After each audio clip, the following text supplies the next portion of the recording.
La fecha es el 1 de marzo de 1896, y ahora mismo, en las montañas del norte de Etiopía, algo imposible está a punto de suceder. Un ejército africano está a punto de humillar a una potencia colonial europea de tal manera que la conmoción llegará a todos los rincones del planeta. Esto no será una pequeña escaramuza que quede enterrada en las notas a pie de página. Será una catástrofe a gran escala en el campo de batalla, donde una fuerza militar europea moderna será sistemáticamente destruida por guerreros que creían poder aniquilar. Esto es lo que necesitas saber antes de profundizar. Para 1896, la lucha por África estaba casi terminada. Los europeos se habían repartido un continente entero como si fuera un asado dominical. Los británicos controlaban Egipto y Sudán. Los franceses tenían África Occidental. Los alemanes estaban en África Oriental. Los portugueses y los españoles tenían sus partes. Bélgica tenía el Congo, que era menos una colonia y más un escenario de crímenes masivos. E Italia, desesperada por unirse al club imperial, tenía la mira puesta en Etiopía. No en una parte de Etiopía. Ni en una parte de Etiopía. En toda Etiopía. Pero Etiopía no es como los demás reinos africanos que los europeos han dominado. Este lugar ha sido un imperio en funcionamiento durante miles de años. Mientras los europeos aún se pintaban de azul y se golpeaban con piedras, Etiopía tenía lengua escrita, arquitectura de piedra, redes de comercio internacional y una monarquía cristiana que remonta su linaje al rey Salomón y la reina de Saba. Cuando Roma se hundía en el caos y las invasiones bárbaras, Etiopía prosperaba. Esta es una civilización con profundidad, con infraestructura y con orgullo. Y ahora mismo, está gobernada por un hombre que está a punto de enseñarles a los italianos la lección más costosa de su historia. Su nombre es Menelik II, emperador de Etiopía, y lleva una década preparándose para esta guerra. Sin reaccionar. Preparándose para ella. Mientras los italianos creían estar jugando al ajedrez, Menelik ya llevaba 10 movimientos de ventaja. Ha estado comprando armas a cualquiera que las vendiera. Ha estado acumulando municiones. Ha estado entrenando a su ejército. Ha estado forjando alianzas con señores regionales que suelen dedicar su tiempo a luchar entre sí. Y lo más importante, ha estado observando. Observando cómo se mueven los italianos. Observando cómo piensan. Observando cómo crece su arrogancia con cada pequeña victoria que consiguen contra oponentes más pequeños. Los italianos, liderados por el general Oreste Baratieri, creen que esto será fácil. Ya se han apoderado de Eritrea al norte. Firmaron un tratado con Menelik que inmediatamente tradujeron mal para que pareciera que Etiopía era su protectorado. Cuando Menelik descubre lo sucedido y los denuncia por este flagrante fraude, redoblaron sus esfuerzos. Se niegan a reconocer el engaño. Creen que los ejércitos africanos son turbas desorganizadas que se dispersarán a la primera descarga. Creen que la disciplina y los fusiles europeos triunfarán. Creen que sus 100 años de victorias coloniales en África y Asia significan que esta está garantizada. Están a punto de aprender lo contrario de la forma más brutal posible. Retrocedamos y entendamos cómo llegamos aquí, porque esto no empezó con una batalla. Empezó con una mentira. En 1889, Italia y Etiopía firmaron el Tratado de Buchale. El tratado está escrito en 2 idiomas, italiano y amárico. En la versión italiana de este tratado, el artículo 17 establece que Etiopía debe gestionar todos sus asuntos exteriores a través de Italia, lo que convierte a Etiopía en un protectorado italiano. En la versión amárica que firmó Menelik, el mismo artículo dice que Etiopía puede utilizar a Italia para sus asuntos exteriores si así lo decide. No debe. Puede. No es lo mismo. Ni de cerca. Cuando Menelik descubre lo sucedido, se enfurece. No es un malentendido. Es un fraude deliberado. Los italianos intentan reclamar la soberanía sobre Etiopía mediante un tratado falsificado. Les dice que se larguen. Se niegan. Empiezan a adentrarse en territorio etíope, construyendo fuertes, estableciendo puestos militares, reclamando territorio. Lo están poniendo a prueba. A ver si cede. A ver si es solo otro gobernante africano que cede ante la presión europea. Él no lo hará. Menelik declara nulo el tratado en febrero de 1893. Los italianos lo ignoran. Siguen presionando. Así que, en septiembre de 1895, Menelik hace algo sin precedentes en la historia de Etiopía. Envía una orden de movilización a todos los rincones del imperio. No solo a su ejército profesional. No solo a los nobles y sus séquitos. A todos. A cada señor regional. A cada líder tribal. A cada provincia. A cada hombre físicamente apto que pueda sostener una lanza o disparar un rifle. El mensaje es simple y directo. Hay invasores extranjeros en nuestro territorio y los estamos expulsando juntos. Dejen de lado sus disputas locales. Dejen de lado sus rivalidades. Dejen de lado sus disputas. Esto es existencial. Esto es supervivencia. Y ellos escuchan. Antes de que veamos cómo Menelik convierte esta movilización en el mayor ejército indígena africano jamás reunido para luchar contra una potencia europea, déjame preguntarte algo. Si te ha servido de algo, si esta es la clase de historia que te hubiera gustado aprender en la escuela, hazme un favor. Dale a me gusta. Deja un comentario. Suscríbete si aún no lo has hecho. No estoy aquí para perder el tiempo con tonterías. Esta es la historia real. Las decisiones que moldearon continentes. Las batallas que lo cambiaron todo. Sin clickbait. Sin tonterías simplificadas. Solo los hechos, la estrategia y la sangre. Eso es todo lo que pido. Volvamos a 1895, porque la llamada a las armas de Menelik está a punto de crear algo que los italianos nunca vieron venir. A principios de 1896, Menelik había reunido un ejército de entre 100.000 y 120.000 hombres. La cifra exacta es objeto de debate entre los historiadores, ya que los registros etíopes no eran tan sistemáticos como los de la burocracia militar europea, pero la magnitud es innegable. Algunos están equipados con fusiles modernos. Menelik llevaba años comprando armas a cualquiera dispuesto a venderlas. Traficantes de armas franceses, dispuestos a socavar las ambiciones italianas. Proveedores rusos, en busca de influencia en la región. Incluso los italianos, en una hermosa ironía de la historia, vendieron armas a Etiopía antes del inicio de la guerra, porque a los comerciantes no les importa la política cuando hay ganancias. Otros portan espadas, lanzas y escudos. Armas tradicionales que se han utilizado en la guerra etíope durante siglos. Pero no confundas lo tradicional con lo primitivo. Estos hombres saben luchar. Llevan toda su vida librando guerras regionales, conflictos tribales y escaramuzas fronterizas. Los guerreros etíopes son duros, experimentados y absolutamente intrépidos. Están acostumbrados a terrenos difíciles, suministros limitados y combates brutales. No son soldados de desfile. Son luchadores. El ejército no es solo una fuerza unificada. Está organizado en contingentes regionales liderados por poderosos nobles, cada uno al mando de sus propios guerreros que deben lealtad personal a su señor. Está Ras Alula, un legendario comandante militar que ha estado luchando contra los italianos durante años en escaramuzas fronterizas y conoce sus tácticas al dedillo. Está Ras Makonnen, primo de Menelik y uno de sus generales de mayor confianza, al mando de las fuerzas.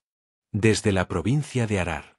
Está Ras Mengesa, gobernante de Tigray, que controla los territorios del norte más cercanos a la Eritrea italiana y tiene la mayor experiencia en la lucha contra los europeos.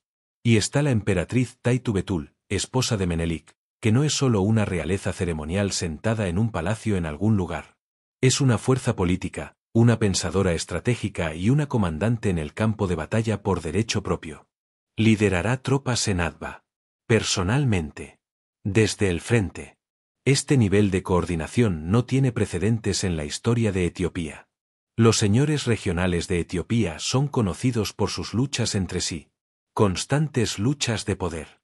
Disputas fronterizas. Enemistades sangrientas que se remontan a generaciones. Venganzas personales.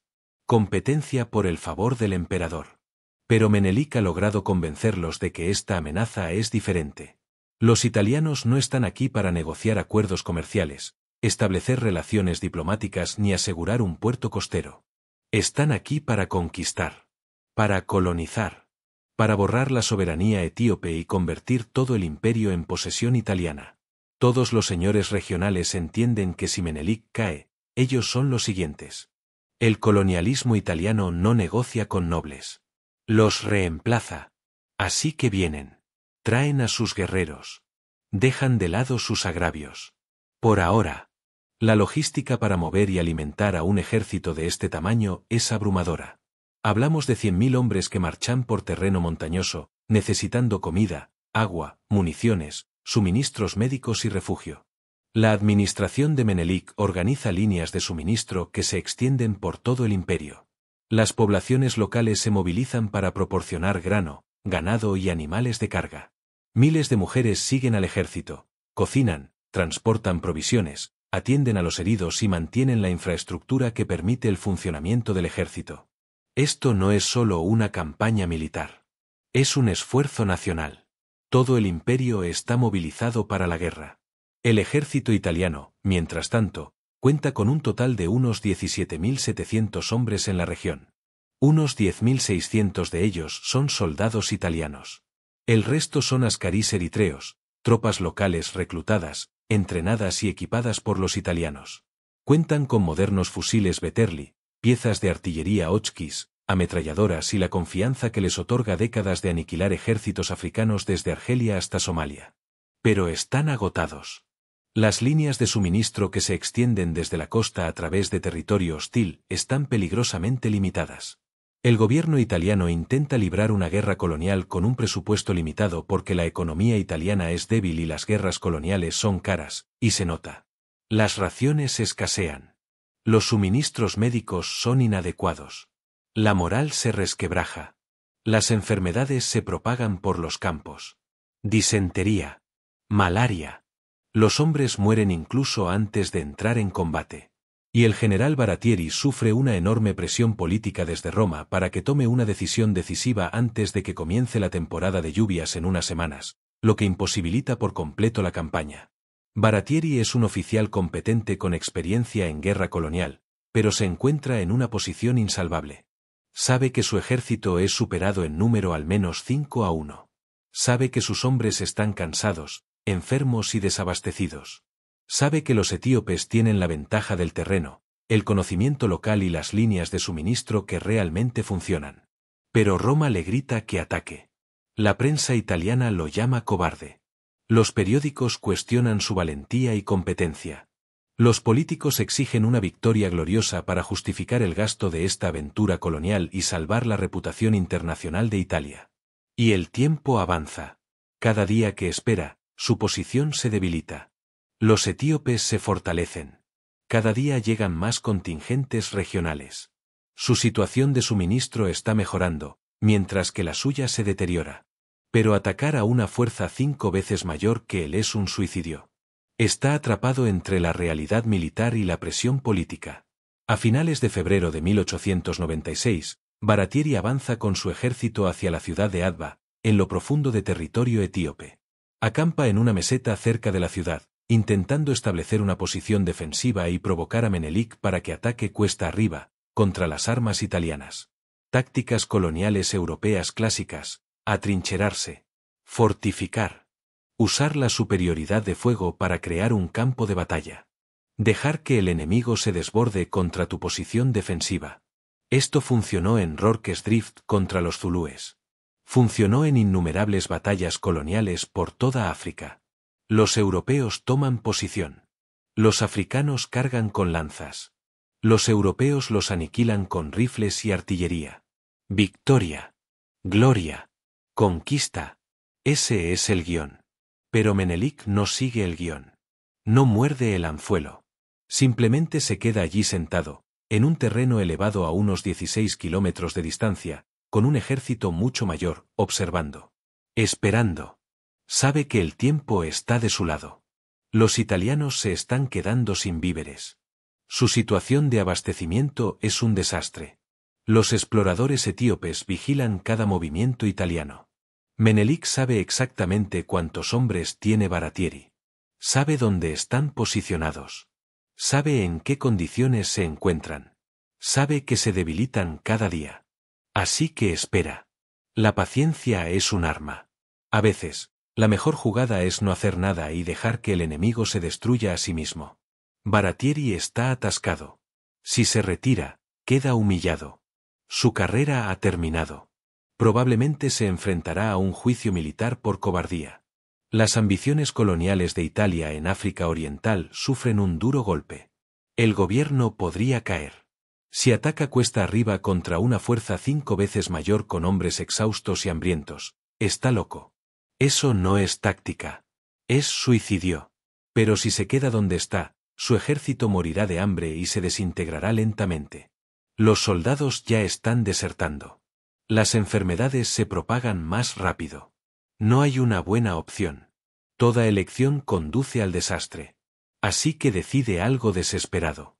Algo audaz. Algo que requiere una ejecución perfecta y un poco de suerte. Una marcha nocturna.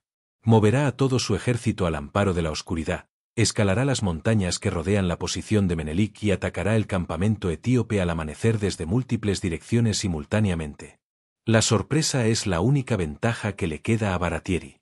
Si puede tomar a los etíopes desprevenidos, si puede crear caos en su campamento antes de que puedan organizarse, tal vez, solo tal vez, pueda ganar esto. Es una apuesta arriesgada. Las marchas nocturnas son peligrosas incluso en terreno conocido con tropas de refresco. En terreno montañoso desconocido, con soldados exhaustos y desnutridos, es increíblemente arriesgado. Pero Baratieri se ha quedado sin opciones. Celebra un consejo de guerra con sus comandantes de brigada. Algunos creen que el plan es una locura. Otros creen que es su única oportunidad. Al final, acceden. Se moverán esta noche. Atacarán al amanecer. Es todo o nada. Es la noche del 29 de febrero, antes del 1 de marzo. El ejército italiano inicia su marcha nocturna. Se mueven en 4 brigadas separadas bajo diferentes comandantes, cada una tomando una ruta distinta, intentando converger en la posición etíope desde múltiples direcciones. El plan es alcanzar sus posiciones de ataque al amanecer y lanzar un asalto coordinado que abrumará a los etíopes antes de que puedan reaccionar. La sorpresa lo es todo. La coordinación lo es todo. La sincronización lo es todo. Y todo sale mal casi inmediatamente. Los guías se pierden. El terreno es más accidentado y complejo de lo que indicaban los mapas. Las unidades se separan en la oscuridad. La comunicación se interrumpe por completo. Los oficiales no pueden ver a sus propios hombres en la oscuridad total. No hay radios, ni bengalas, ni forma de coordinarse a través de kilómetros de terreno montañoso. Solo órdenes susurradas en la oscuridad, el sonido de miles de botas sobre terreno rocoso y la esperanza de que todos lleguen al lugar correcto en el momento correcto. No es así. Para cuando el sol empieza a salir el 1 de marzo de 1896, las brigadas italianas están dispersas por la ladera de la montaña, a kilómetros de distancia, completamente desubicadas, incapaces de apoyarse mutuamente y totalmente visibles para los exploradores etíopes que las han estado vigilando toda la noche. La inteligencia etíope es excepcional. Guías locales, que conocen cada sendero, cada cresta, cada valle, han estado rastreando los movimientos italianos desde que dejaron el campamento. Corredores han regresado a toda velocidad al cuartel general de Menelik con actualizaciones constantes. Menelik sabe exactamente dónde está cada brigada italiana. Sabe que están separados. Sabe que son vulnerables. Sabe que ha llegado el momento perfecto para atacar. El factor sorpresa ha desaparecido. La coordinación está destrozada. Cada brigada italiana está ahora aislada, separada de las demás por kilómetros de terreno accidentado, sin poder comunicarse, sin poder apoyarse mutuamente. La apuesta de Baratieri ha fracasado incluso antes de disparar el primer tiro.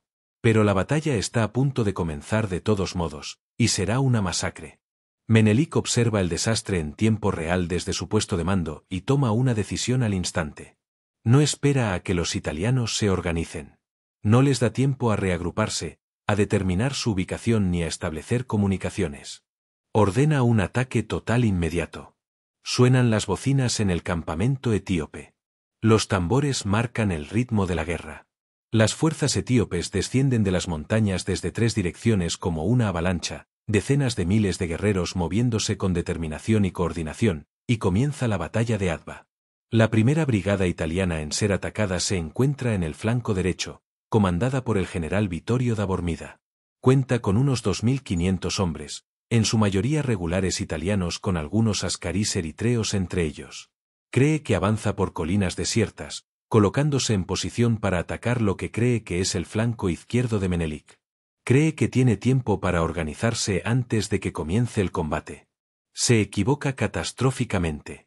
Miles de guerreros etíopes, liderados por Rasalula, uno de los comandantes más experimentados y agresivos de Menelik, embisten su posición como un martillo. Las tropas de Dabormida intentan desesperadamente formar líneas defensivas, pero se encuentran en terreno accidentado, sin visibilidad, sin campos de tiro despejados, rodeados de rocas y barrancos que ofrecen una cobertura perfecta para los atacantes. Los fusileros etíopes disparan desde posiciones elevadas, eliminando a oficiales y suboficiales italianos con precisión experta. La caballería etíope rodea ambos flancos, moviéndose con rapidez, tras las posiciones italianas para cortar cualquier retirada. Dabormida se da cuenta en cuestión de minutos de que ha quedado aislado del resto del ejército. Está solo. Rodeado. Superado en número 10-1. Y los etíopes vienen de todas direcciones. Sus hombres luchan desesperadamente. ¿Qué otra cosa pueden hacer? Forman estrechos cuadros defensivos y disparan con fusilería contra las masas de guerreros etíopes que cargan hacia ellos. Son disciplinados. Están bien entrenados. El poder de fuego italiano es devastador al principio. Los etíopes caen por docenas, por cientos. Pero siguen llegando. Por cada etíope que cae, 3 más ocupan su lugar. La matemática es simple y brutal. Dabormida tiene 2.500 hombres. Se enfrenta a 25.000 o más. Puede matar a 10 etíopes por cada italiano y aún así perderá. No es cuestión de si pierde o no. Es cuestión de cuánto tiempo podrá resistir. Las tácticas etíopes son sofisticadas. Las unidades no se lanzan sin pensar al fuego de fusil y mueren. Usan el terreno como cobertura. Avanzan en oleadas coordinadas, un grupo proporciona fuego de cobertura mientras otro avanza. Los comandantes etíopes utilizan las señales tradicionales de cuerno y tambor para coordinar los movimientos en el campo de batalla, y sus guerreros responden al instante. Cuando los fusileros etíopes se posicionan bien, lanzan fuego de supresión sorprendentemente preciso. Muchos de estos hombres se entrenaron con sus armas durante meses. No son expertos, pero sí competentes. Y cuando los guerreros etíopes armados con espadas y lanzas se enfrentan a un combate cuerpo a cuerpo, las bayonetas italianas y la disciplina no sirven de mucho contra hombres que han luchado con armas blancas toda su vida y no temen a la muerte. La munición de Dabormida empieza a escasear. Sus hombres disparan a toda velocidad, pero no pueden mantener ese ritmo indefinidamente. Los oficiales son abatidos por francotiradores etíopes que los han identificado por sus uniformes y los tienen en la mira. Los hombres entran en pánico al darse cuenta de que no llega ayuda, ni refuerzos, ni salida. Algunos intentan retirarse. No hay a dónde ir. La caballería etíope los abate mientras corren. Otros intentan rendirse, dejando caer sus fusiles y levantando las manos. Algunos son hechos prisioneros, desarmados y arrastrados. Otros no tienen tanta suerte y mueren en el acto, en medio del caos y la furia de la batalla. La lucha es salvaje, brutal y absolutamente despiadada. Combate cuerpo a cuerpo. Salvaje cuerpo a cuerpo. Hombres forcejeando en el suelo. Bayonetas y espadas. Gritos. Polvo. Sangre. El general Dabormida muere en el combate, abatido mientras intentaba reunir a sus hombres para una última resistencia. Toda su brigada es aniquilada en cuestión de horas. No derrotada. No derrotada ni dispersa. Aniquilada. Borrada de la existencia. A media mañana, casi no quedan supervivientes del mando de Dabormida. Una brigada italiana entera ha dejado de existir. La columna central, al mando del general Giuseppe Albertone, no corre mejor suerte. Cuenta con unos 4.000 hombres, incluyendo un gran número de ascarís eritreos, excelentes soldados, pero que enseguida se dan cuenta de que están en el bando equivocado. Avanzaron hacia lo que parecía un valle, intentando unirse a las otras brigadas, e inmediatamente fueron atacados con fiereza por las fuerzas etíopes bajo el mando directo de la emperatriz Taitu Betul. Ella no estaba sentada en una tienda a kilómetros de las líneas dando órdenes a través de mensajeros. Estaba en el campo de batalla, a caballo, visible para sus tropas, dirigiendo el ataque, reuniendo a los guerreros y coordinando movimientos con otros comandantes etíopes. Los guerreros etíopes la vieron y lucharon con más ahínco. Ella era su emperatriz. Los guiaba en la batalla. Morirían antes que decepcionarla. Albertone intenta desesperadamente mantener su posición, formando líneas defensivas y devolviendo el fuego, pero los etíopes siguen avanzando. Oleada tras oleada. Sus hombres disparan tan rápido como pueden recargar, trabajando sus rifles hasta que los cañones están demasiado calientes para tocarlos, pero por cada etíope que cae, 3 más ocupan su lugar. La disparidad numérica es abrumadora. Albertone tiene 4000 hombres. Se enfrenta a 30.000 o más. Ninguna disciplina ni potencia de fuego puede superar esas adversidades. La artillería italiana intenta abrirse paso, las tripulaciones trabajan frenéticamente para poner sus cañones en acción, pero no pueden bajar los cañones lo suficiente como para alcanzar objetivos a corta distancia. Los etíopes están demasiado cerca, se mueven demasiado rápido, y los artilleros están siendo aniquilados por el fuego de los rifles antes de que puedan disparar. Cuando la caballería etíope carga, se desata el caos absoluto. Miles de caballos y jinetes se abren paso a través de las líneas defensivas como un maremoto. Los sables de la caballería brillan bajo el sol matutino. Los caballos pisotean a los hombres. El combate cuerpo a cuerpo se extiende por todo el campo de batalla. Las líneas italianas se desintegran. Las unidades pierden cohesión. Se convierte en un sálvese quien pueda. Algunos soldados siguen luchando en pequeños grupos, espalda contra espalda, intentando sobrevivir. Otros dejan las armas y huyen. La mayoría no llega lejos. La brigada del general Albertone se desintegra como fuerza de combate. El propio Albertone es capturado, bajado de su caballo por guerreros etíopes y llevado a cautiverio, donde pasará los siguientes meses como prisionero de guerra. La tercera brigada italiana, comandada por el general Arimondi, se supone que es la fuerza de reserva, posicionada para reforzar donde el ataque prospere. Pero se ve envuelta en la lucha desesperada casi de inmediato cuando se hace evidente que las otras 2 brigadas están siendo masacradas. Los hombres de Arimondi intentan crear un perímetro defensivo en terreno elevado, la clásica posición de último recurso, pero ya reciben fuego desde 3 frentes. Los comandantes etíopes mueven sus fuerzas con una precisión y coordinación que impresionarían a cualquier Estado Mayor europeo. Están rodeando las posiciones italianas, cortando las rutas de retirada y concentrando una fuerza abrumadora en puntos clave. No se trata de tácticas de turba. No se trata de una carga desorganizada. Se trata de una estrategia militar sofisticada y coordinada, ejecutada por comandantes que saben exactamente lo que hacen. Los oficiales etíopes utilizan señales tradicionales de cuerno y tambor para comunicarse en el campo de batalla, y sus guerreros responden al instante, girando, pivotando y concentrando fuerzas como si hubieran practicado esta maniobra cientos de veces. Porque lo han hecho. Menelik dedicó meses a entrenar a este ejército, logrando que los contingentes regionales trabajaran juntos, estableciendo protocolos de comunicación y coordinando los ejercicios. Esta preparación está dando sus frutos. Es el fruto de años de planificación, entrenamiento y pensamiento estratégico. Los italianos creían que luchaban contra una turba. Están luchando contra un ejército. El general Baratieri, observando esta catástrofe desde su puesto de mando a varios kilómetros de distancia, se da cuenta con creciente horror de que ha perdido el control de la batalla. Ha perdido el control de su ejército. Su ataque, cuidadosamente planeado, se ha convertido en una pesadilla. Sus brigadas están dispersas por kilómetros de laderas, aisladas unas de otras, siendo superadas poco a poco.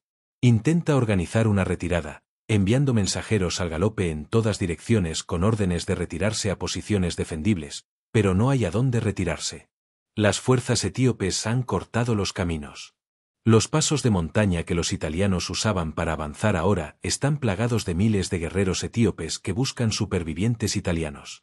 La única ruta de escape es regresar por donde vinieron, a través de un terreno que es una pesadilla incluso a la luz del día y con tropas de refresco, ahora repletas de soldados enemigos en busca de sangre. Su ejército está siendo desmembrado pieza a pieza, y no hay nada que pueda hacer para detenerlo. La brigada italiana del flanco izquierdo, al mando del general Eyena, logra mantenerse unida durante más tiempo que las demás gracias a una combinación de buen terreno defensivo y potencia de fuego concentrada. Están posicionadas en una cresta rocosa con buenos campos de tiro, y han logrado que su artillería funcione eficazmente. Los ataques etíopes rompen contra sus líneas en repetidas ocasiones. Los artilleros italianos manejan sus piezas de artillería a la velocidad humanamente posible, cargando y disparando, disparando proyectiles contra las masas de etíopes que cargan. La carnicería es espantosa. Los cadáveres se amontonan frente a las posiciones italianas. Las bajas etíopes en este sector son asombrosas, cientos de muertos, miles de heridos. Pero siguen llegando. Los etíopes pueden permitirse bajas que destrozarían a cualquier ejército europeo. Su superioridad numérica es tan abrumadora que las pérdidas no importan del mismo modo. Y cuando el emperador Menelik moviliza su reserva estratégica, tropas de refresco que habían sido retenidas precisamente para ese momento, decenas de miles de guerreros que aún no habían disparado un tiro, que no estaban cansados, que no se estaban quedando sin munición, la brigada de Jena finalmente se derrumba. Simplemente están abrumados por la superioridad numérica. Cuando 3 brigadas etíopes de refresco atacan tu posición simultáneamente desde múltiples direcciones y ya estás exhausto y con poca munición, solo hay un resultado posible. La posición es invadida. Cientos de soldados italianos mueren o son capturados. El general Ellena sobrevive y logra retirarse con una fracción de su mando original, pero su brigada como fuerza de combate ha sido destruida. A primera hora de la tarde, quizá a las 2 de la tarde, el ejército italiano ha dejado de existir como fuerza de combate coherente. Han pasado 6 horas desde que comenzó la batalla. 6 horas de combate continuo y brutal. Las unidades están dispersas por kilómetros de terreno montañoso. Los oficiales han muerto, han sido capturados o separados de sus hombres. El mando y el control se han desmoronado por completo. No hay comunicación entre unidades. No hay coordinación. No hay liderazgo. Los hombres corren en todas direcciones, tirando sus rifles y equipo para correr más rápido, intentando desesperadamente escapar. La caballería etíope los persigue por las montañas. Algunos italianos logran rendirse y son hechos prisioneros, desarmados, despojados de sus uniformes, atados y conducidos. Otros son abatidos mientras huyen, asesinados por la espalda mientras corren. Es una carnicería a escala industrial, pero no una matanza sin sentido. Los etíopes están eliminando metódicamente a un ejército invasor que vino a conquistar su patria. Aquí no hay piedad. No hay caballerosidad. Solo hay supervivencia y retribución. La retirada se convierte en una derrota, que a su vez se convierte en una masacre. Los soldados italianos lo abandonan todo, tirando fusiles, municiones, mochilas, cualquier cosa que los frene. Abandonan a camaradas heridos que gritan pidiendo ayuda porque detenerse significa la muerte. Los oficiales pierden el control de sus hombres por completo. La cohesión de la unidad se desvanece.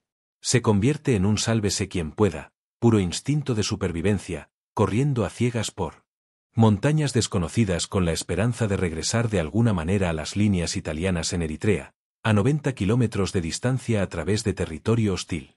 Los guerreros etíopes los persiguen durante kilómetros, buscando supervivientes por los pasos de montaña.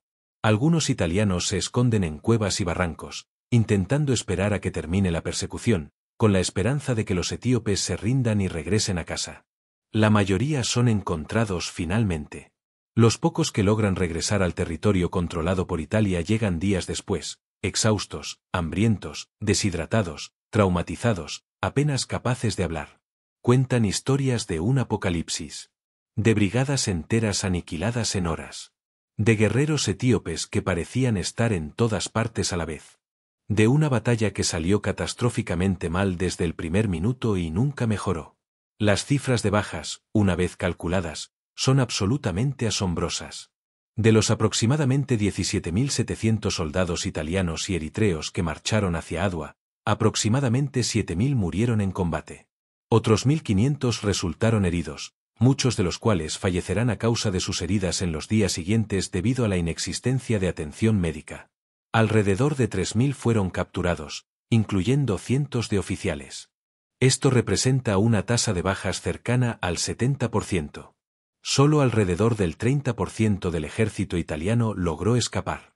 Brigadas enteras fueron aniquiladas. 4 de cada 5 comandantes de brigada murieron o fueron capturados. El ejército italiano en África Oriental ha sido destruido como fuerza de combate eficaz. Tardará meses en reconstituirse, y para entonces la situación política habrá cambiado por completo. El general Baratieri sobrevive a la batalla, huyendo del campo de batalla con los restos destrozados de su mando, un hombre destrozado al frente de soldados destrozados. Su carrera ha terminado. Su reputación está destruida. Será sometido a un consejo de guerra a su regreso a Italia, aunque finalmente será absuelto tras un largo juicio en el que argumentará con éxito que seguía órdenes de Roma y que el desastre fue el resultado inevitable de la presión política que lo obligó a atacar antes de estar listo. Pero su carrera militar ha terminado. La historia lo recordará como el hombre que perdió un ejército entero a manos de los africanos. Las bajas etíopes son mucho más difíciles de determinar con precisión porque el registro etíope no era tan sistemático ni burocrático como el de la administración militar europea, y las distintas fuentes etíopes ofrecen cifras muy dispares. Estimaciones conservadoras de historiadores que han estudiado la batalla sitúan las muertes etíopes entre 4.000 y 7.000, además de otros 10.000 heridos. Estas son pérdidas cuantiosas en términos absolutos. Los etíopes sufrieron una gran pérdida por esta victoria. En cifras brutas, podrían haber perdido tantos o incluso más hombres que los italianos. Pero en términos relativos, el panorama es completamente diferente. Los italianos perdieron el 70% de su ejército. Los etíopes perdieron quizás el 10%, quizás menos. Cuando se gana decisivamente, cuando se alcanzan los objetivos estratégicos, las pérdidas cuantiosas son el precio de la victoria y se pueden absorber porque el ejército sigue existiendo y funcionando. Cuando se sufre una aniquilación, cuando el ejército está disperso y destruido, las pérdidas son catastróficas e irreemplazables. La noticia de la batalla de Adwa llega a Europa durante las semanas siguientes, transmitida por telégrafos y barcos de vapor, y es un terremoto. Al principio, los italianos intentaron controlar la narrativa. Comunicados oficiales vagos. Notas de prensa cuidadosamente redactadas sobre una retirada táctica. Lenguaje depurado, diseñado para ocultar la magnitud del desastre. Pero no se puede desmentir la muerte de 7.000 soldados. No se puede ocultar la pérdida de todo un ejército. Los supervivientes empiezan a llegar a Italia con la verdad. Soldados heridos en hospitales cuentan a los periodistas lo que realmente ocurrió. Un ejército europeo entero destruido por africanos. No emboscado por salvajes en la selva. No sorprendido en terreno desconocido. Derrotado en batalla campal abierta gracias a tácticas superiores, estrategia superior, coordinación superior y un número abrumador empleado con inteligencia. Las suposiciones racistas que sustentaban todo el proyecto imperial europeo acaban de recibir un mazazo en la cara. Si los africanos pueden hacer esto, si pueden organizar ejércitos de 100.000 hombres, si pueden coordinar operaciones militares complejas, si pueden derrotar a las fuerzas europeas modernas en batalla abierta, ¿qué dice eso sobre la superioridad racial europea? ¿Qué dice eso sobre la misión civilizadora? ¿Qué dice eso sobre la inevitabilidad del dominio europeo? La disonancia cognitiva es enorme. Los periódicos europeos luchan por explicar cómo pudo haber sucedido esto. Algunos culpan a la incompetencia de Baratieri. Otros culpan a la debilidad militar italiana. Algunos afirman que los etíopes tenían ventajas injustas, como superioridad numérica y conocimiento del terreno, como si la guerra alguna vez hubiera sido justa. Pero el hecho básico sigue siendo innegable. Los africanos derrotaron a los europeos. De manera contundente. Decisiva. El público italiano está indignado, pero no principalmente con Etiopía. Están indignados con su propio gobierno. ¿Qué demonios hacíamos en Etiopía para empezar? ¿Por qué enviamos a nuestros hijos a morir en las montañas africanas por una posesión colonial que no necesitábamos? ¿Quién autorizó este desastre? ¿De quién fue la idea de esta guerra? Las consecuencias políticas son inmediatas y graves. El gobierno italiano se derrumba. El primer ministro Francesco Crispi, quien impulsó agresivamente la guerra, quien ignoró las señales de advertencia de que la campaña iba mal, quien presionó a Baratieri para que atacara a pesar de las condiciones desfavorables, dimite en completa desgracia. Su carrera política ha terminado. Es reemplazado por un nuevo gobierno bajo el mando de Antonio Di Rudini, que inicia de inmediato las negociaciones de paz. Italia, la aspirante a conquistadora, llega implorando condiciones. En el Tratado de Addis Abeba, firmado en octubre de 1896, Italia reconoce formalmente la independencia absoluta y completa de Etiopía. Renuncia a cualquier pretensión de protectorado. Reconoce que el Tratado de Buchale se basó en una traducción errónea y es nulo. Se retira completamente del territorio etíope ocupado. Paga reparaciones a Etiopía. Libera a todos los prisioneros de guerra. Etiopía sigue siendo la única nación africana, aparte de Liberia, que nunca fue colonizada porque fue fundada por esclavos estadounidenses liberados, que evitó por completo la colonización durante la lucha por África. Y esto se debe enteramente a esta batalla. Una victoria decisiva aseguró la soberanía etíope durante las siguientes 4 décadas. Pero el impacto de Adwa va mucho más allá de las fronteras de Etiopía y de sus consecuencias políticas inmediatas. Esta batalla se convierte en un símbolo que resuena en todo el mundo colonizado. En toda África, los pueblos colonizados se enteran de lo ocurrido en Adwa y se llenan de esperanza. Quizás la dominación europea no sea inevitable. Quizás la resistencia sea posible. Quizás podamos contraatacar. En el Caribe, las comunidades de la diáspora africana celebran la victoria etíope en iglesias y ayuntamientos. En Estados Unidos, los periódicos afroamericanos publican titulares triunfales sobre la victoria de Etiopía sobre Italia. Activistas e intelectuales afroamericanos como W. B. Du Bois señalan a Adwa como prueba definitiva de la capacidad, la dignidad y el potencial africanos. La batalla se convierte en un punto de encuentro para el panafricanismo, el movimiento político e intelectual que defiende que las personas de ascendencia africana de todo el mundo comparten intereses comunes y deben apoyar sus luchas de liberación. Etiopía se convierte en un poderoso símbolo de la independencia negra y la resistencia al colonialismo. El hecho de que una nación africana no solo sobreviviera a la colonización europea, sino que derrotara a un ejército europeo en batalla, se vuelve fundamental para la ideología panafricana. Cuando Marcus Garvey, líder político y activista jamaicano, habla del orgullo africano y la necesidad de la autodeterminación negra, invoca constantemente a Etiopía como prueba de que las personas negras pueden autogobernarse y defender su soberanía. Cuando el rastafarianismo se desarrolla en Jamaica en la década de 1930, Etiopía ocupa un lugar central en esta teología. Haile Selassie, emperador de Etiopía de 1930 a 1974, se convierte en una figura mesiánica en la creencia rastafari, en parte porque gobierna la nación que derrotó a los colonizadores europeos en Adwa. El impacto psicológico y simbólico de esta batalla es verdaderamente inconmensurable. Cambió radicalmente la percepción que los africanos y las personas de ascendencia africana tenían de sí mismos y de su lugar en el mundo. Tras la batalla, los prisioneros de guerra italianos se enfrentaron a una realidad sombría y brutal. La ley y las costumbres etíopes, en particular para tratar con los invasores, permitían la mutilación de los soldados enemigos capturados.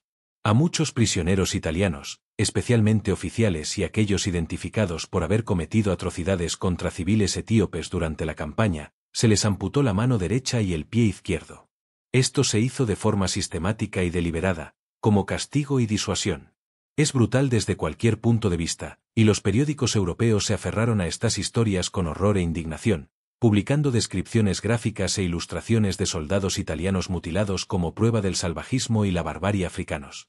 Estas historias reforzaron los estereotipos racistas incluso mientras los europeos intentaban procesar su impactante derrota militar. Pero esto no era crueldad aleatoria ni violencia sádica por sí misma. Era una disuasión calculada y deliberada con un claro propósito estratégico. El mensaje que Menelik enviaba a Italia y a todas las demás potencias europeas era clarísimo: si invaden nuestra tierra, si intentan conquistarnos, si declaran la guerra a Etiopía, esto es lo que ocurrirá. Los derrotaremos en el campo de batalla, y si los capturamos, llevarán las cicatrices físicas de su derrota para el resto de sus vidas. Los etíopes querían asegurarse por completo de que Italia nunca volviera a intentarlo. Querían que todas las potencias europeas comprendieran que colonizar Etiopía sería costoso, mucho más allá de las bajas en el campo de batalla y el coste financiero. Sería personalmente costoso para cada soldado que participara. Y funcionó. Italia no regresó a Etiopía hasta 1935, casi 40 años después, y solo bajo el régimen fascista de Benito Mussolini con tanques, aviones y gas venenoso. El emperador Menelik II gobernó Etiopía hasta su muerte en 1913, aunque su salud se deterioró significativamente en sus últimos años y el poder efectivo pasó a manos de los regentes, finalmente, a su sucesor. Su legado es profundamente complejo y contiene profundas contradicciones. Por un lado, es un héroe nacional indiscutible por derrotar a Italia y preservar la independencia etíope cuando todas las demás naciones africanas caían ante la colonización europea. Hoy en día, hay estatuas de Menelik por toda Etiopía. Se le celebra en canciones, en los libros de historia, en la memoria nacional y en la mitología. La batalla de Adwa es una fiesta nacional, y el 1 de marzo es el Día de la Victoria, un día de enorme orgullo y celebración. Pero Menelik también conquistó y anexó regiones y grupos étnicos vecinos, expandiendo el imperio etíope hacia el sur y el este a expensas de otros pueblos africanos. El pueblo oromo, el grupo étnico más numeroso de la Etiopía moderna, fue sometido a una brutal conquista militar y a la incorporación forzosa al imperio de Menelik durante su reinado. Sus tierras fueron confiscadas. Su autonomía fue aplastada. Sus líderes fueron asesinados o cooptados. La Etiopía de Menelik era un imperio, y los imperios se expanden mediante la fuerza y la violencia. Se le celebra como un héroe del anticolonialismo, al tiempo que actuaba él mismo como colonizador dentro de África. Su reinado fue autoritario y centralizó el poder en la monarquía a expensas de la autonomía regional. Mantuvo un sistema feudal que mantuvo a la gran mayoría de los etíopes en la pobreza extrema, mientras una pequeña clase noble controlaba la tierra, la riqueza y el poder político. La historia es así de confusa y compleja. Los héroes no son limpios. El mismo hombre que preservó la soberanía etíope contra el imperialismo europeo también la expandió mediante la conquista de otros africanos. El mismo emperador que unificó la nación contra la invasión extranjera mantuvo jerarquías brutales y explotadoras dentro de ella. Menelik puede ser simultáneamente un símbolo de la resistencia africana al colonialismo y un símbolo de la opresión interna y la expansión imperial. Estas contradicciones coexisten en la misma figura histórica. Reconocer la complejidad y la contradicción es importante. La hagiografía no sirve a nadie. Tampoco lo hace la condena simplista. Las figuras históricas contienen multitud. Pero el 1 de marzo de 1896, ninguna de esas ambigüedades morales importa. Ese día, en esas montañas, Menelik y su ejército hicieron algo verdaderamente extraordinario que cambió el curso de la historia. Derrotaron a una potencia europea en una batalla abierta y convencional, obligando al mundo entero a tomar nota y reconsiderar sus suposiciones. Demostraron que los ejércitos africanos podían coordinar operaciones militares sofisticadas con decenas de miles de soldados. Demostraron que los generales africanos podían ser más astutos y maniobrables que los comandantes europeos.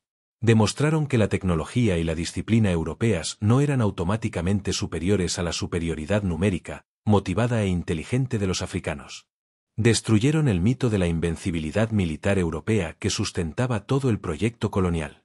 Aseguraron la independencia de su nación cuando todas las demás naciones africanas caían. Eso importa. Eso cambió el mundo. Adwa se convirtió en un grito de guerra que resonó durante generaciones. Cuando los africanos y los pueblos colonizados de todo el mundo buscaban pruebas históricas de que la resistencia al colonialismo era posible, de que la lucha podía tener éxito, señalaban a Etiopía y a Adwa. Cuando los panafricanistas se reunían en conferencias en Londres, París y Nueva York para debatir sobre la liberación y la independencia, invocaban a Adwa como prueba de que los pueblos africanos podían derrotar a las potencias europeas. Cuando los movimientos anticoloniales cobraron impulso en África y Asia durante el siglo XX, se inspiraron directamente en el hecho de que los africanos habían derrotado a los europeos en batalla y habían conseguido su independencia mediante la fuerza militar. El impacto psicológico y político de esa victoria resonó a lo largo de continentes y décadas. Cuando los italianos regresaron en 1935 bajo el régimen fascista de Mussolini, los etíopes recordaron 1896 y lucharon con todas sus fuerzas. Perdieron esa segunda guerra porque Mussolini no tuvo ningún reparo moral ni legal en usar armas químicas, en concreto gas mostaza, lanzado desde aviones contra soldados y civiles por igual, en flagrante violación del derecho internacional. Los soldados etíopes armados con fusiles no pudieron derribar los bombarderos italianos. La Sociedad de Naciones condenó el uso de armas químicas por parte de Italia, pero no hizo absolutamente nada para detenerlo. Etiopía fue conquistada, ocupada y brutalizada. La ocupación italiana de 1936 a 1941 fue horrorosa, marcada por masacres, represión y violencia sistemática contra la población civil. Pero la resistencia etíope nunca cesó. Los guerrilleros continuaron la lucha armada durante toda la ocupación, lo que hizo que el control italiano del campo, en el mejor de los casos, fuera frágil. Y cuando la Segunda Guerra Mundial se volvió decisivamente contra Italia tras sus derrotas en el norte de África, cuando las fuerzas británicas invadieron Etiopía desde Sudán y Kenia en 1941, la resistencia etíope se alzó por todo el país y ayudó a expulsar a los italianos. El emperador Haile Selassie, quien había estado exiliado en Gran Bretaña, regresó triunfante a Adís Abeba. Etiopía recuperó su independencia. Sobrevivió. De nuevo. El espíritu de Adwa perduró. La batalla de Adwa es objetivamente uno de los enfrentamientos militares más significativos y trascendentales de la historia africana, y sin embargo, apenas se menciona en los sistemas educativos occidentales. Con mucha suerte, podrías encontrar un solo párrafo en un libro de texto de historia mundial. Quizás una nota a pie de página. Más a menudo, nada en absoluto. Silencio absoluto. No es un accidente ni un descuido. Es una elección deliberada. Es una decisión de los diseñadores curriculares y editores de libros de texto de restar importancia y minimizar un evento que contradice fundamentalmente la narrativa del inevitable dominio europeo y la incapacidad africana que aún define la forma en que se enseña la historia en las escuelas occidentales. Es más fácil y cómodo enseñar el colonialismo como algo inevitable, como el resultado natural de la superioridad tecnológica y cultural europea, que explicar en detalle cómo un ejército africano destruyó a un ejército europeo mediante una estrategia, preparación y liderazgo superiores. Así que Adwa queda enterrada. Olvidada. Borrada. Pero los hechos no se preocupan por narrativas cómodas ni preferencias ideológicas. Un ejército africano destruyó a un ejército europeo. Eso sucedió. Está documentado. 7.000 soldados italianos murieron en las montañas del norte de Etiopía. 3.000 más fueron capturados. Todo un ejército italiano dejó de existir como fuerza de combate. Las ambiciones coloniales de Italia en África Oriental quedaron destrozadas para siempre. El gobierno italiano colapsó. Etiopía permaneció independiente durante otros 40 años. Esos son hechos históricos objetivos. Resultan incómodos para quienes se interesan por las narrativas del excepcionalismo europeo y el primitivismo africano, pero son hechos al fin y al cabo. Forman parte de la historia, se quiera reconocer o no. Así que esto es lo que quiero que extraigan de esta historia. La historia no se trata solo de quien tenía el imperio más grande, la tecnología más avanzada o la armada más poderosa. Se trata fundamentalmente de decisiones. Decisiones individuales y colectivas tomadas por seres humanos bajo extrema presión que tienen consecuencias enormes. Menelik decidió prepararse para la guerra años antes de que comenzara, cuando todos le decían que simplemente negociara y llegara a acuerdos. Decidió unificar su imperio fragmentado cuando la fragmentación y la guerra civil habrían sido más fáciles. Decidió comprar armas modernas, entrenar soldados para usarlas, construir redes de suministro y recopilar información sobre su enemigo. Decidió luchar en sus propios términos, en su territorio, en el momento que él eligiera, con una superioridad numérica abrumadora desplegada inteligentemente. Esas fueron decisiones. Decisiones activas e intencionales tomadas por un líder que comprendió lo que estaba en juego y se negó a aceptar la derrota. Baratieri decidió arriesgarlo todo en una marcha nocturna desesperada en lugar de llevar a cabo una retirada estratégica que habría salvado a la mayor parte de su ejército. Decidió confiar en suposiciones racistas sobre la inferioridad militar africana en lugar de evaluar objetivamente las capacidades de su enemigo. Decidió dividir sus fuerzas en un terreno desconocido sin un reconocimiento adecuado ni una planificación de contingencia. Decidió dejar que la presión política de Roma prevaleciera sobre su criterio militar sobre lo que era tácticamente posible. Esas también fueron decisiones. Y llevaron directamente a la aniquilación de su ejército y a la muerte de 7.000 hombres. Ambos hombres tomaron decisiones. Uno condujo a su nación a la victoria y aseguró su independencia. El otro condujo a su ejército a la masacre y destruyó su propia carrera. La diferencia no fue el destino ni la suerte ni la intervención divina. La diferencia ni siquiera fue la tecnología, aunque ésta importaba. La diferencia fue la preparación, la inteligencia, el terreno y la disposición a pensar estratégicamente en lugar de asumir la victoria. Menelik comprendía el campo de batalla en todas sus dimensiones, geográfica, logística, psicológica y política. Baratieri no. Esa es la historia completa en una sola frase. Y el terreno importaba enormemente. La red de inteligencia importaba. La logística importaba. La moral y la motivación importaban. Los italianos perdieron porque subestimaron sistemáticamente todos estos factores. Creyeron que los rifles y la artillería modernos superarían automáticamente cualquier desventaja numérica o territorial. Creyeron que la disciplina militar europea vencería al entusiasmo y la valentía africanos. Creyeron que su siglo de victorias coloniales en África significaba que ésta estaba garantizada. Se equivocaron catastróficamente en cada aspecto. Los etíopes ganaron porque comprendieron profundamente que la guerra no se trata solo de tecnología o potencia de fuego.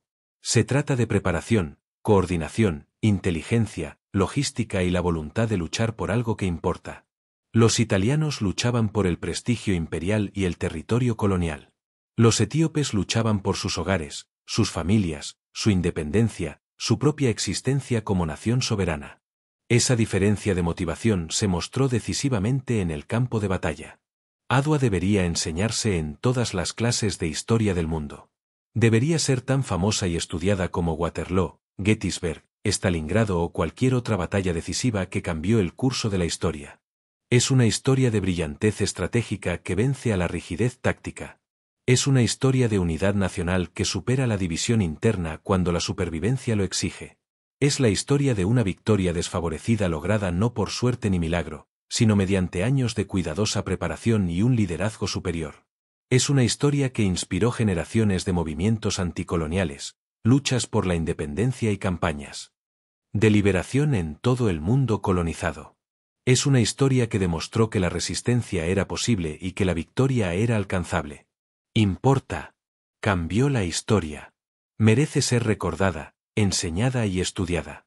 Pero, en cambio, se entierra, se ignora, se minimiza, se trata como una aberración o una nota al pie. Y es precisamente por eso que estamos aquí. Es precisamente por eso que existe este vídeo.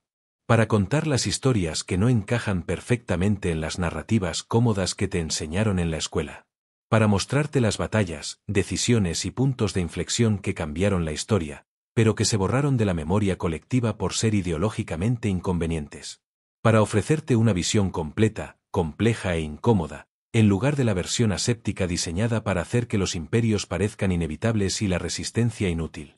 Si esta historia te conmovió, si te enseñó algo realmente nuevo, si te enojó que no te enseñaran esto en la escuela, esto es lo que necesito de ti. Comparte este vídeo en todas partes.